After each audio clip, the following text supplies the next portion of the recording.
আমি আসার পরে দেখলাম আগুন জ্বলছে কুমোরের ভিতরে, আর ওখানে একটা বকল পেলাম আর পাটকাঠি ওখানে ফেলানো ওই দরজার সামনে।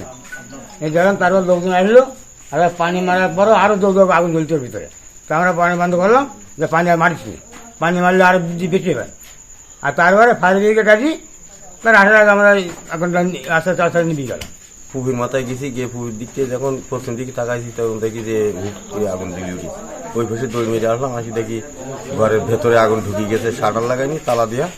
ওই যাওয়ার সম্ভব হয়নি, আমি দৌড় মেরে 8 নম্বর বাড়ি গেলাম, বাড়ি গিয়ে তারা ডেকে নিয়ে আসলাম, ডেকে নিয়ে একটা প্রতিবেশী আমি সংবাদ দিল, রাহান বললো যে জামাই এরকম আমাদের এই যে পার্টি অফিসে আগুন লেগেছে।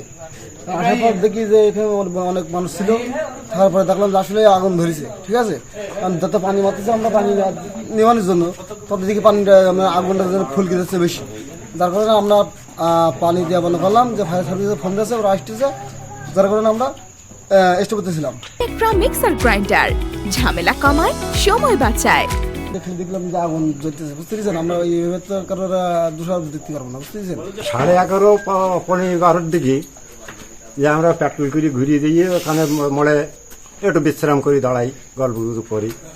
এমন সময় নজর দিয়ে দেখি এদিকে মানে আলো সারা জল হয়ে গেছে। এখন এই বেটা ছুটি আসলো, আমার ডিউটি দাঁড়াতো, এসে বলছি আমার বেটা শিগগিরই আসো, মডেলের অফিসে আগুন ধরিয়ে গেছে। এসে উনিকে বললো যে তাহলে শিগগিরই মডেলে বাড়ি যাও। পাঠাই দিলাম, উনি গেল, যাই ওনারা ডেকিয়ে নি, দেখলো শুনলো, আরও ওনারা ভাই বিরাদার আসলো।